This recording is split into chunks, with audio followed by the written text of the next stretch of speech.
পরিষ্কার নিঃস্বার্থ সুকুমার রায় গোপালটা হিংসুটে না খাবার দিলেন ভাগ করে বললেন না কো মুখেও কিছু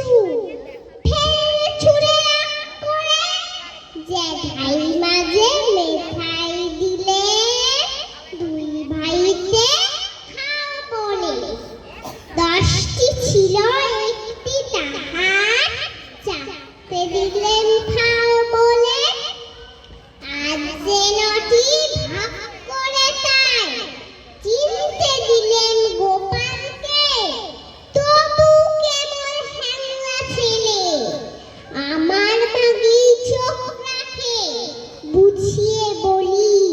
কাঁদিস কেন তুই যে নেহাত কনিষ্ঠ বয়স বুঝে সামনে খাবি তা নইলে অনিষ্ট 3টি বছর তফাৎ মোদে যাই চাপ গুনতি তাই মোটটা আমার 6খানি হয় 3 বছরে 3টি পাই তাও মানে না কেবল কাঁদে স্বার্থপরের শয়তানি শেষ